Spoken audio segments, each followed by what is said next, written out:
This multi-item categorizer from Minecraft Bedrock Edition sorts items at 2x hopper speed, and as it's based on copper golems, it's easier to build, cheaper, easier to use, more relog proof, and way smaller than older categorizer designs based on minecarts, like that one over there.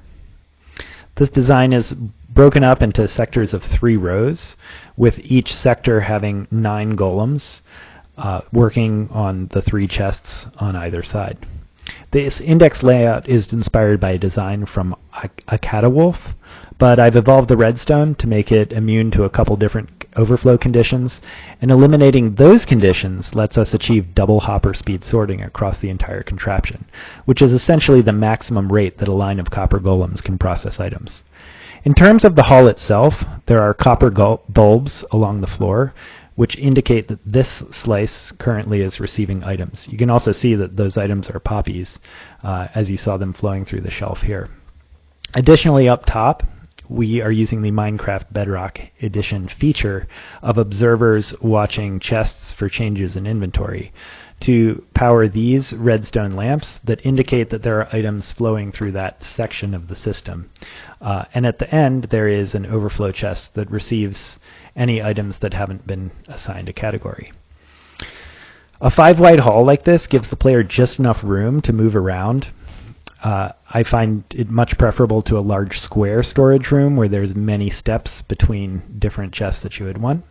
And additionally, this is huge, you can access the index chests from inside the hall, which is a very nice feature and makes running this much simpler. So before diving into the redstone, I just want to contrast this design with my old minecart-based multi-item categorizer, which you can see if you look over here. This thing was great. It sorted at 4x hopper speed and fit in a single chunk. Each slice could receive up to 54 different types of items, and there were, I think, 27 programmable categories, as well as some special cases for full shulker boxes and things like that. But its Achilles heel was what happened if you left the chunk when it was turned on. Basically, you got random fidgety behavior. Hoppers that were supposed to only pull 1 item from a minecart could pull 2 items instead. Observers would randomly misfire, etc. To keep the system intact, you had to AFK it until it finished running. And if you happen to play in a world with young or otherwise impatient people, you'll know that this isn't a realistic invariant to maintain. So the new copper golem-based hall is, in my opinion, vastly preferable, even if it runs at half the speed. Comparatively, the new design is 4 times cheaper, 3 times smaller, and 10 times simpler and easier to maintain. So, how and why does it all work? First, the index layout only works when the hall is laid out east-west. So that means if you put down planks, like you see here, you need to see several parallel lines, or if over here, see the sun is setting there, the sun sets in the west and rises in the east, and that is the orientation you work. A catawolf is the one who figured all of that out, and I'm thankful for it. If you build this in the rotated orientation, it will fail because the golems won't search all the chests within their reach. So at the far end of the hall, in the first hall I showed you, is the overflow chest. In this second hall, there is no overflow chest here, and that's because I've routed it back to the front, which is my preferred location. There's just some hoppers running under the floor here, and that means that if you pull items out of the overflow chest, add them to your index, you can feed them back in to the index, to the input chest quite easily. And there is an indicator light here that shows you when this chest is not empty. But you do you. It's all very flexible. So let's look at one slice of this hall. So this is our index chest.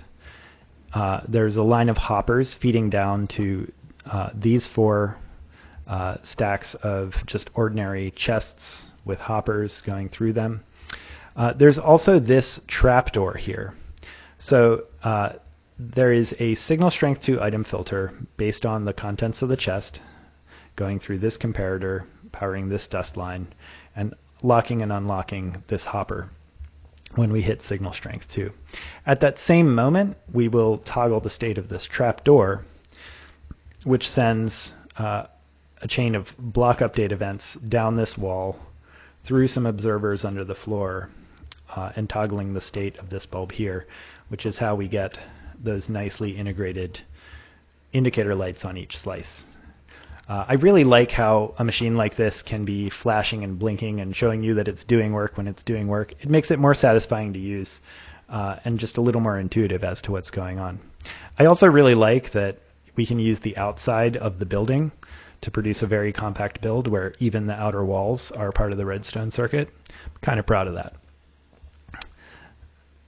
So let's jump over and talk about the copper golems themselves. We're a little ways into a video about copper golems, and I have barely mentioned the golems themselves.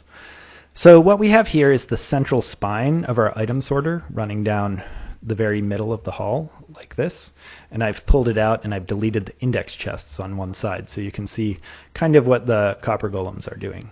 So they will pull items from this copper chest here, search any adjacent chests on this level, namely the 3 index chests here, and the 3 index chests that you can imagine would be over here. And if they find a match, they will put items into those chests. And if they don't find a match, they will place items into this chest right here, which these 2 hoppers forward them into the next chest. Now the reason that the golems are pulling from this copper chest and not this copper chest has to do with this stair block right here. Because there's a stair block there, it blocks their view there, but not to this side, so they will be moving items from here to up there. Similarly, this trapdoor blocks their view of that chest, which starts to matter in the secondary and tertiary slices, because we don't want to create any infinite loops where these golems are pulling from this chest and then placing back into that chest. Lastly, we have up top a new innovation that is from me, which is this piston. So when this sticky piston places a solid block on top of this chest, the golems are not allowed to forward items to the next slice. And we'll use that in an overflow protection mechanism that I'll discuss in a little bit. So let's talk about the item filter circuits themselves. Actually, before I do that, let me mention these golems. So there are 9 of them, and there's a banner inside the block where they're standing that prevents them from being turned into copper golem statues. This means you don't have to wax the golems, which is actually preferable, because if there is a problem with them and you need to get them out of here, you can simply break the blocks under their feet. If they're well-aged golems and already in the fully oxidized state, they will turn into statues very quickly, like within a few seconds. So you don't have to kill them and then put them back in. You can recover them in statue form, place them on top of this trapdoor, and they'll fall right in. So yeah, that's a reason to use a trapdoor for this purpose rather than an upside down stair or something. Is it has a slight enough hitbox that golems can fall right in. So you can either summon them sideways with a copper block here and a pumpkin head here, they'll fall straight in, or you can place a statue here, whack it with the axe, and they'll fall straight in.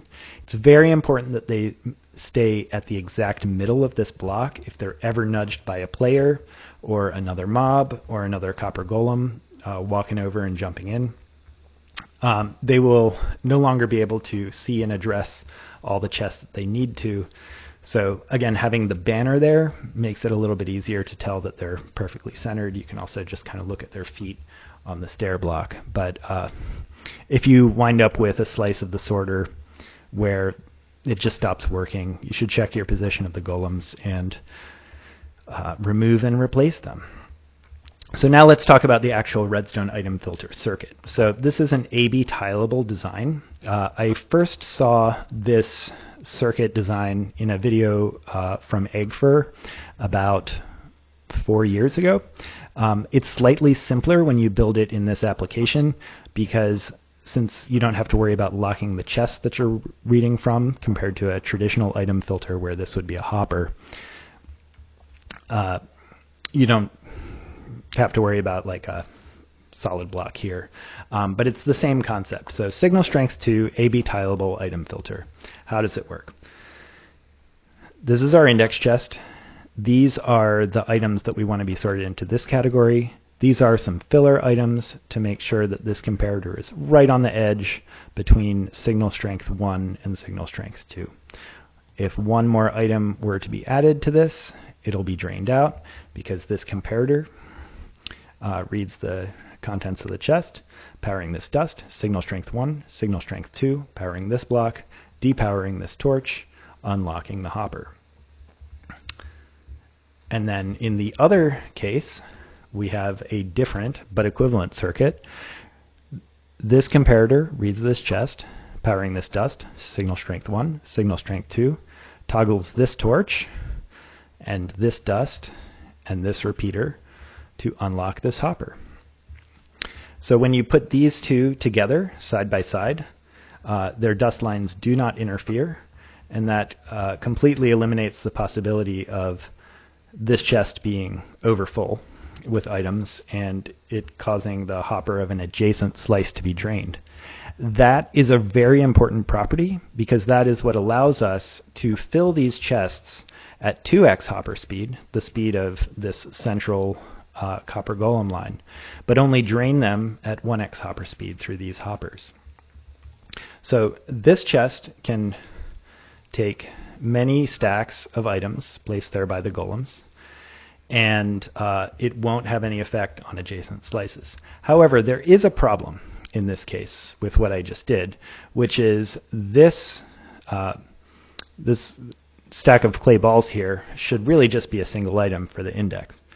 Because there's 64 items here, the hopper will remain unlocked not just until these clay balls drain from the system, but also these sticks and these pottery shards and so forth until we're down here. So we would lose the index if we allowed this to happen. And there are two defenses against letting that happen. The first of which is to have these items in your index chests be renamed on an anvil, as I've done here. So now this cannot stack with other clay balls, but copper golems will still put clay balls that haven't been renamed in this slice.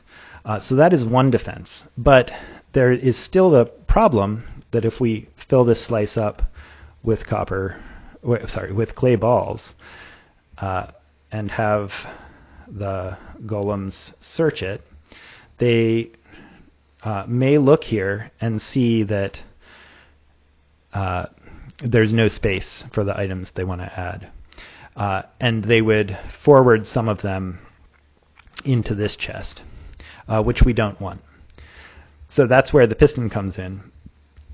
When we hit that overflow condition, we've got this additional circuit here, which I'll show you, that extends the piston until things go quiet.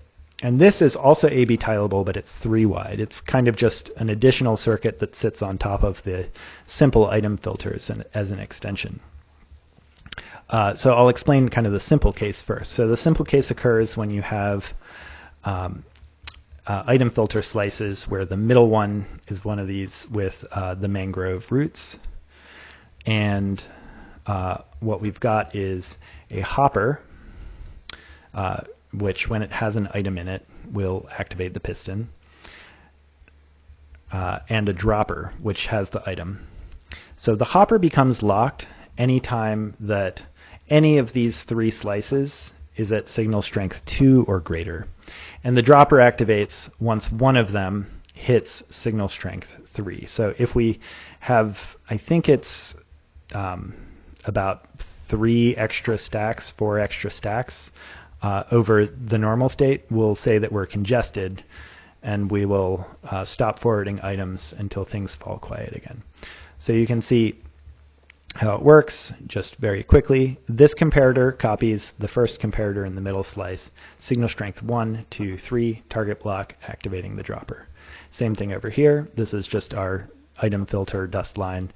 So 1, 2, 3, stepping up here using slabs so that it's one-way transmission and we don't get any spillover. Same thing over here. This is just symmetric.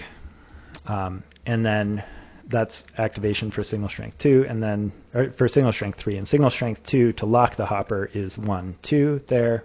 In the middle slice, it's a torch attached to the block through which the chest is read, and that block is powered by the main torch of the item filter, so it's a double negative getting us back to signal strength 2. And that's all how that works. And this is a slightly more complicated thing that is the way it is so that it tiles without interfering with this design. So this is what you would do if you've got 2 mangrove roots on either side of the group of 3. And again, same idea. So comparator copies this first comparator, strength 1, strength 2, powering the repeater, going into this block, which locks the hopper, signal strength 2. Same thing over here, copy 1, 2, repeater into this block at signal strength 2. And the middle line is connected via this dust 1, stepping up there 2 to a block that is underneath this hopper. And these observers are triggered when there's a change to this dust here, which is the third dust from all 3 comparator lines. So 1, 2, 3 here, 1, 2, 3 here, and then in the middle we've got 1, 2, stepping up 3. And again, we're using smooth stone slabs here, or any slab, so that the signal never travels down and spills over to the other slices. So that is how the whole thing works, and I'm quite proud of it. I'm curious to hear any responses that you might have. I am very happy to say that I built this in my survival world, and it's working great. There is one last detail I wanted to discuss, which is a relog issue that does have a solution, but I've discovered, which is when you're building this, it's very important to place this chest, the one above the hopper, first, and this one second. In the pre-release builds, there were some issues with the golems not being able to search the second placed half of the chest, but that seems to no longer be an issue. What is an issue, however, is an issue I've noticed on relog, where when the game is loading a double chest, there will be a couple ticks where the comparator only sees it as a single chest before the second one is loaded in.